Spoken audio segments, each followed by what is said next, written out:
Hey, What Next listener. Before we start the show, I want to let you know about a story coming up a little bit later. It's from one of our partners, SAP. AI comes at you fast. If you don't get reliable and relevant advice, your business might miss out. Whether you're looking to automate tasks or embed AI in your business processes, SAP can help. To learn more, head to sap.com/AI and stick around for expert advice on how to embrace AI with confidence.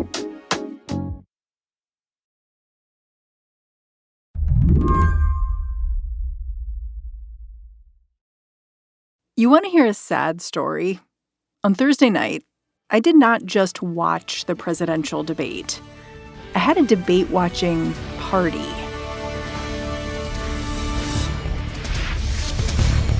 We're live from Georgia, a key battleground state in the race for the White House. In just moments, the current... So picture this, dozens of people having beer and chips in my backyard. I'd made bingo cards to use. This is the CNN presidential debate. And then we sat there, getting progressively more alarmed as the candidates spoke. President Biden's voice in particular seemed papery and thin. Even when he got tossed a softball, like on abortion, his response was simply garbled.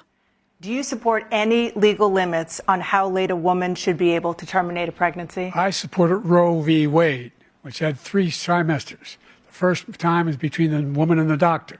Second time is between the doctor and an extreme situation. The third time is between the doctor, between the woman and the state. The idea that the politicians... To be clear, no one on this debate stage looked very good. Trump lied a lot. The moderators said little more than thank you as both candidates evaded their questions. But Joe Biden, he simply looked and sounded nothing like a presidential candidate. Yeah, as soon as Biden walked out onto the stage, kind of looking a little shaky, like he looked like he needed to be directed to the podium. And I just said, oh boy, here we go. Slate contributor David Faris was not in my backyard, but we were having the same experience, hundreds of miles apart. A lot of people were. The response was immediate. On Thursday night or Friday morning, you wrote a piece for Slate where the headline was, Joe Biden must get out of this race. How quickly did you come to that conclusion? It was about 5 minutes into the debate. I remember my wife was running late and she wanted to watch it with me. And she came downstairs to the room where we have the TV and she was like, how's it going? And I said, he's got to go. I mean, they're going to have to get rid of him after this. David was not alone. The New York Times editorial board echoed the same sentiment. And some of Joe Biden's staunchest media allies, including his biographer and Joe Scarborough at MSNBC, seemed to agree. I just don't think there's another option right now. I mean, he is just dramatically exacerbating everyone's worst fears about him, which is that he's no longer up to the job. There's something wrong with him cognitively, and he's not really capable of keeping up with Trump, who's not much younger than him and who sounded like a crazy person the entire evening. But he did sound vigorous enough to be the president. It seems to me like this debate changed your mind, though. Because back in January, you pretty explicitly wrote, it's far too late for any kind of orderly process to replace Joe Biden as the nominee. Why is it not too late now if it was far too late then? Obviously, this is no one's first choice. Nevertheless, I think like a lot of people who were watching that night, I've never seen anything quite like the consensus on the left, center left that developed after this debate. I think people are thinking, I would rather roll the dice with like a weird divisive process that's extremely out of the ordinary than go into battle with President Biden because he just doesn't seem capable of narrating his own presidency. You know, that was the thing that most concerned me. I honestly don't see the alternative. So today on the show, given what we all just watched, what is the path to replacing Joe Biden? David Faris is going to lay out how it all could go down. I'm Mary Harris. You're listening to What Next? Stick around.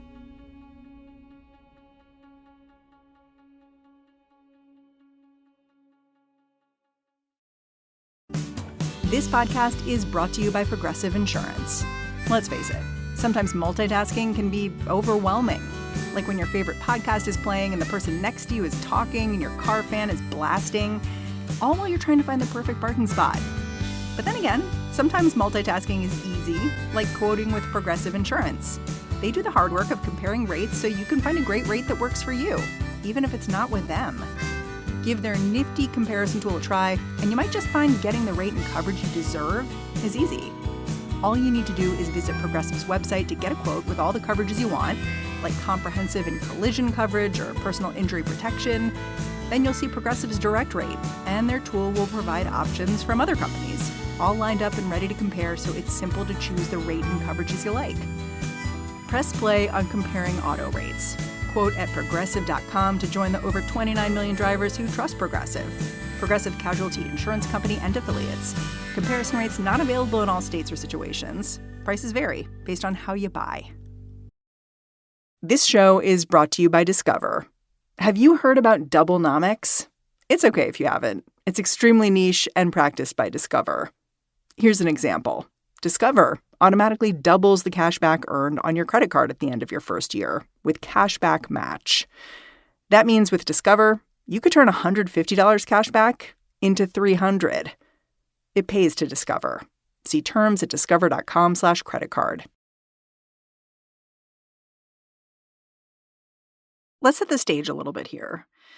In the days since the debate on Thursday, I'm curious, have you seen any prominent elected Democrat come out and say anything like Joe Biden should not be the party's candidate for president? I haven't. I've seen the opposite. I mean, I've seen like President Obama getting on Twitter to, tweet his support for Biden. I've seen Chris Coons, who's so close with Joe Biden. He's a senator from Delaware, going on This Week on ABC, basically saying he's standing by Biden. Same with Wes Moore, the governor of Maryland, going on Face the Nation. All of them sort of almost laughing off the concern here. Yeah, I find that really troubling that nobody in the party, even people who are not up for re-election for years, are willing to kind of step out and say, like, we have a real problem on our hands, folks. Yeah, the more explaining that the Democrats do, I feel like the worse it looks, actually. Like, I've heard that he had a cold. I've heard, well, Joe Biden's good between the hours of 10 a.m. and 4 p.m., but after that, he gets a little spotty and trails off. It was a bad night, but Donald Trump lied, and that's worse than trailing off. And then Senator Chris Coons, when he was on TV this weekend, he trotted out the line that Joe Biden's the only Democrat who can beat Donald Trump. And I just thought, hold it, do we know that that's true? Do we? I mean, I think that's preposterous, to be honest. And I'm also troubled by some of the explanations that are coming out, or some of the spin. I read a piece this morning that was like, well, they never should have agreed to a debate that late at night. Right. That was their idea. They negotiated this. Right, exactly. But I mean, aside from that, like, you don't stop being president like at 6 p.m. after you eat dinner. I mean, this is a legitimate concern that people have about President Biden and his fitness for office, about his ability to do the job 24/7. And you remember back at like 15, 20 years ago, we were always talking about 3 a.m. phone calls. And yeah, you have to be ready for the call. Got to be ready for that 3 a.m. phone call. And he does not look like he will be ready for any 3 a.m. phone calls. And the fact that they're kind of conceding almost that the late evening is not the president's best time of the day, I think can only reinforce people's concerns that he's simply too old for the job. And people have been saying for years that they think he's too old to serve a second term. There's been a majority of Democrats this whole time that didn't want him to run. And he simply had no credible opposition in the primaries. And so nobody really had any opportunity to vote against him. You've written that if there was to be a change at the top of the Democratic ticket, there are essentially 3 different pathways that change could take. I wonder if you can lay those out for me one by one, maybe starting with Biden resigning. That's path 1. Sure. I'll caveat all of this. Like, I'm not sure any of this is particularly likely, but there are 3, I think, quite direct ways to replacing Joe Biden as the nominee. Like, one would be for him to resign immediately as the president. And that would make Kamala Harris, our vice president, the president of the United States. And I think that would end any speculation about there being another nominee emerging prior to the convention. Seems very simple, like clean, no muss, no fuss. Yeah, it's the cleanest, it's the easiest thing. It's not like she would automatically inherit his delegates, right? But like, those delegates are mostly Biden loyalists, right? Like the Democratic Party has this procedure where the candidates get to vet their own delegates in the states. And if Joe Biden steps aside, resigns, says like Kamala Harris is the president and she should be our candidate, I gotta say that's what would happen, right? Yeah. I think there'd be a lot of unity at the convention, and then Kamala Harris would be the candidate. Now I know people have a lot of concerns about her. Her polling is not great, but I think that's the most straightforward way to send Joe Biden packing. Would be for him to not be the president anymore and for him to not finish out his term. Yeah. What's the second pathway? The second pathway would be for him to pull like an LBJ. Yeah. What does this mean for people who may not remember? Sure. So in 1968, President Lyndon B. Johnson had been planning to run for re-election, but was not doing well, and he was deeply unpopular because of the Vietnam War. And he came out, I believe it was March of 1968, and said like, I don't intend to seek the presidency again. And that kind of opened up the pathway. But the point is like, there's nothing stopping Biden from saying like, I'm going to be a one-term president. I'm going to put the baton to the younger generation of leadership. I can see the writing is on the wall that I'm not the best person to lead the Democratic Party into this critical fight. And that if he remains the president, Kamala Harris remains the vice president, then it would not really in any way automatically go to her. Right? If Biden says I'm not running, then this opens up a weeks-long process between now and the convention where people could throw their hats into the ring and try to effectively convince the Biden delegates who will control this process and this decision that they are better for the job, that they would be more likely to win than Kamala Harris. Yeah, I feel like the delegates would really have to go back to their instruction manuals. Like they haven't been asked to really do anything at these conventions for decades at this point. Right. I mean, the conventions at this point are just sort of like scripted television events that are not in any way deliberative. For the most part, it is it's a 4-night spectacle in which the party gets to use just tons and tons of free airtime and free media time to put its best people forward to make the case for the nominee. And it hasn't been since 1968 that anything significant happened at the convention. And this would be a real callback because, of course, 1968 was in Chicago. This year is in Chicago. It'd just be like all kinds of weird memory triggering here. I think if the Democratic Party had it to do over again, I'm not sure that they would choose Chicago for this year's convention. Yeah. just given the memories that are being harkened back to. And I think the likelihood, I mean, Chicago's I live there. It's a big progressive city with a lot of reform energy and people who want to challenge the status quo. And I think that they're going to be out in force for this convention. They were already going to be out in force for this convention largely because of divisions in the party about Israel and Gaza.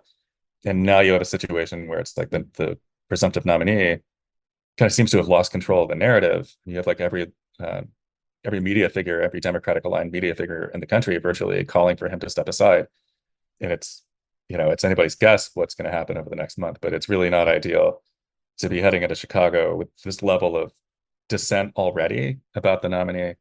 And then you have this debate to exacerbate it. You say there's a third option. It also relies on the delegates making big moves at the convention. Can you just explain? This would involve, like, if Biden says, no, I'm sticking in, like, I've won the primary. Sorry, y'all. Then you're saying the delegates could actually act independently? Yes. So the Democratic Party has pledged rather than bound delegates, which it may seem like a distinction without a difference, but there is a clause in the party's rules that say like you're supposed to vote for the person that you're pledged to in good conscience. And the phrase "in good conscience" is like a loophole large enough to drive a truck through. And I think that it's in there for this very reason, right? Where you have a nominee who has won a majority of the delegates. For Biden, it's like 98% of the delegates. Somebody has won, but that person seems incapable of winning the general election, right? And so under those circumstances, I think that the party wanted to maintain a little bit of a safety valve, in case the nominee really needed to be changed and wouldn't step aside or had fallen ill. Basically, this is like an in case of emergency clause. Yeah, like break glass in case of emergency. And it doesn't say that. It's written very vaguely, right? But everyone that I've talked to thinks that that there's no question that should there be a revolt among Biden's own delegates, they would be more than capable and more than allowed to pick someone new to kind of go over his head and say like, look, if you can't see the writing on the wall, we can. And we're going to make Harris the nominee, or we're going to make Gretchen Whitmer or Gavin Newsom or whoever, right? I mean, there's a bunch of people who have obviously been angling for 2028 for a long time who would probably be happy to be given the opportunity to run now.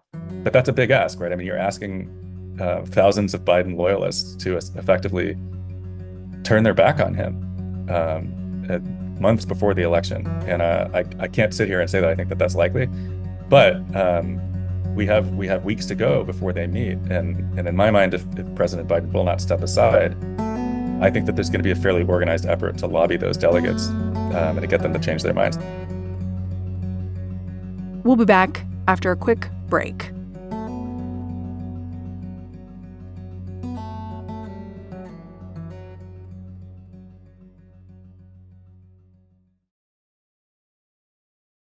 This show is brought to you by Public.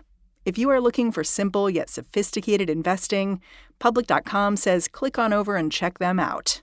From stocks to options, bonds to crypto, it is all there. You can even earn an industry-leading 5.1% APY on your cash. Public is trusted by millions of investors, and NerdWallet just gave Public 4.6 stars and calls it an impressive experience. Sign up in 2 minutes at Public.com. All your investing in one place. This is a paid advertisement for Public Investing, 5.1% APY as of June 17th, 2024, and is subject to change. NerdWallet overall rating 4.6 out of 5 as of May 2024. Full disclosures in the podcast description. This podcast is brought to you by Slate Studios and SAP. AI is moving so fast. If you don't get reliable and relevant advice, your business might miss out. Welcome to Dear Artie, an advice column from SAP, where we tackle the tricky questions at the intersection of AI and business. Let's meet our expert. Hi, I'm Ian Khan. I'm a technology futurist, speaker, and author, and I love to help organizations measure their current state of readiness for an AI-driven world. I'm excited to dive into today's question. Dear Artie, our finance team is top-notch, but small. How can AI support them? Signed, Financially Drained. Well, financially drained, a lot is happening in finance and AI, and the possibilities are endless. First of all, AI can help your finance team analyze massive amounts of financial data faster than any human or a team of people could do.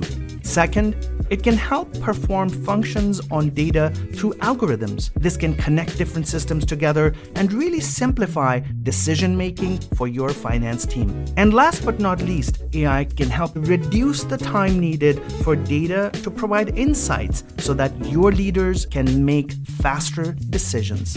Embrace AI with confidence. Head to sap.com/AI to learn more.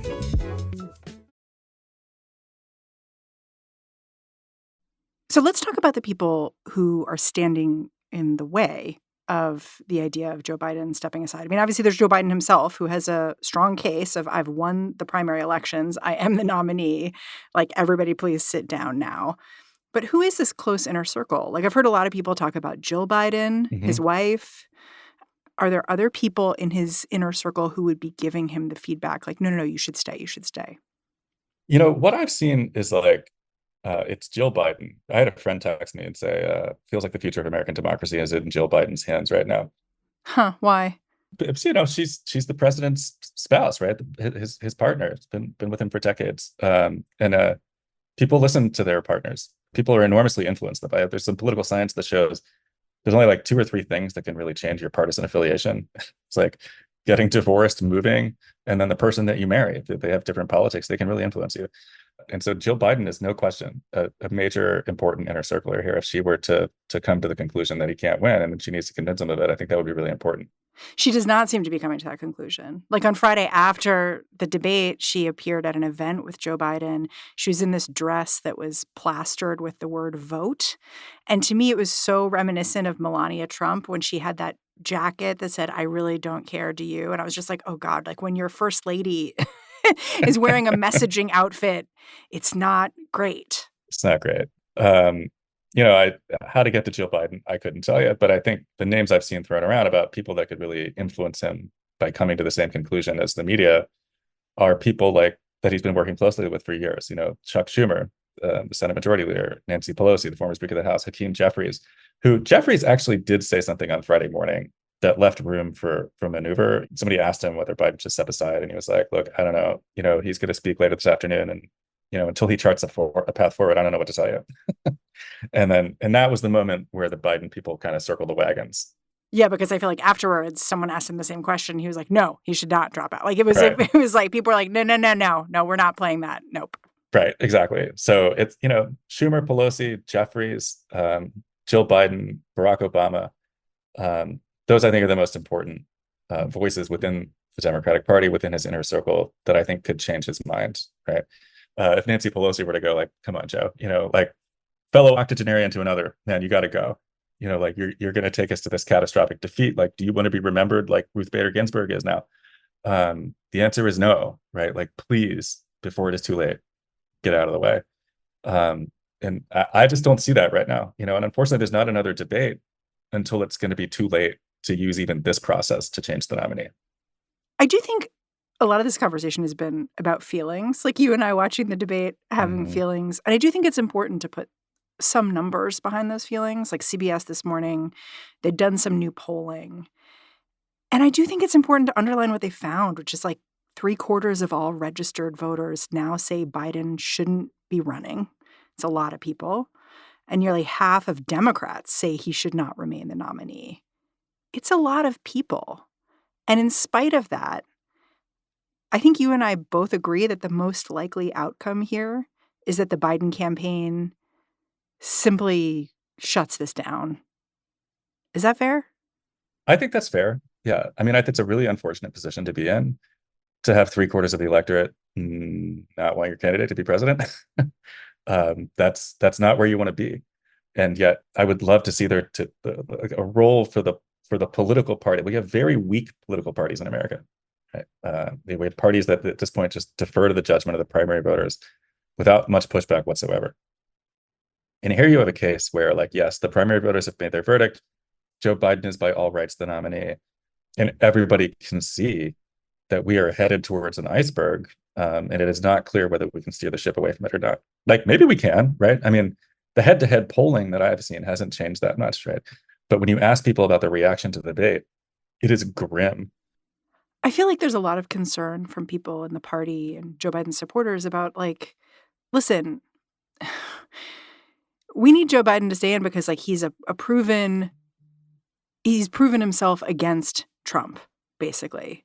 But I wonder if you see it differently. I wonder if you think about the consequences of Joe Biden staying in and what that might mean for the future here. Like, essentially, what if the emperor has no clothes and it doesn't matter? I just don't make much of the argument that he's the only person that can beat Trump because he has beaten Trump, right? Like, even in the 2019-2020 cycle, I really tried to make the point that I thought that most of the leading Democrats would do quite similarly against Trump, right? Like, as wild as that seems, once you wrap up a nomination, given the partisan dynamics in this country, you're likely to get 90-95% of self-identified Democrats to vote for you. And so when everybody was panicking about the New York Times polls about, like, Elizabeth Warren doing like 2 points less than Biden, I just thought it was a little bit silly, like, given the very, very small differences in those polls, to think that Joe Biden was, like, literally the only person that could win. And when he did end up winning by, like, a few tens of thousands of votes in a few swing states, I think that cemented the narrative that, like, okay, he's some sort of unicorn and, like, nobody else in the party can do this. I just think it's worth noting. I mean, I put this in the piece. If you go in and you look at net approval and disapproval for these three people, Harris, Biden, and Trump, Harris currently has the best numbers of the three of them. Huh. Like, people disapprove of her the least. Correct. Yeah. Which I don't think is what most people think. I think that's what they think the data is, and that is what the data is currently. And I was as surprised as anybody to see that, and that made me a little more confident that if it does go to Harris, that she really could win this thing. I think people are really underrating what it might mean to have a candidate who appears to be, like, visibly an alive human being, vigorous, able to fact check in real time, all those things. Exactly. I would much rather see her at that second debate than Biden. So what are you looking for in the next week to see if the obvious thing here, which is Biden staying in, is maybe not going to be what happens? We're in a really unprecedented situation, right? I couldn't tell you exactly what to look for. But I think you've had this first round of commentary was pretty unanimous, right? I mean, I put it out on Twitter, like 3 pictures of like, I don't know, they're like 20 something headlines for calling for Biden to leave from mostly from center left outlets. And those calls have so far been rejected, right? And so I'm really curious where the discourse goes from here, right? Do the Friedmans and the Ezra Kleins and those folks, do they kind of just accept the verdict that Biden is not going to step aside and start writing about how we have to unify behind them? Or in the next 7 to 10 days, do those voices that the president listens to, do they start thinking outside the box a little bit? Do they look at the delegate rules and do they think like, hey folks, like even if Biden won't go, we have to try to force him out? And if that kind of chatter starts developing, then I think that you could start to see some cracks forming in the facade. But if those same voices that were calling for him to step aside on Friday morning, if they circle the wagons, then I just don't know where the pressure is going to come from for him to get out of the way. David Faris, I'm really grateful for your time. Thanks for coming on the show. Thanks for having me, Mary. It's always a pleasure. Thank you. David Faris is an associate professor of political science at Roosevelt University. He also writes for Slate.com. And that's our show. If you are a fan of what we're doing here at What Next, the best way to support our work is to join Slate Plus. Go on over to slate.com/whatnextplus to sign up. What Next is produced by Paige Osburn, Elena Schwartz, Rob Gunther, Anna Phillips, and Madeline Ducharme. We are led by Alicia Montgomery with a little boost from Susan Matthews. Ben Richmond is the Senior Director of Podcast Operations here at Slate. And I'm Mary Harris. Thanks for listening. Catch you back here next time. Hello, it is Ryan, and I was on a flight the other day playing one of my favorite social spin slot games on ChumbaCasino.com. I looked over at the person sitting next to me, and you know what they were doing? They were also playing Chumba Casino. Coincidence? I think not. Everybody's loving having fun with it. Chumba Casino is home to hundreds of casino-style games that you can play for free anytime, anywhere, even at 30,000 feet. So sign up now at ChumbaCasino.com to claim your free welcome bonus. That's ChumbaCasino.com and live the Chumba life. No purchase necessary. VGW. Void where prohibited by law. See terms and conditions. 18+.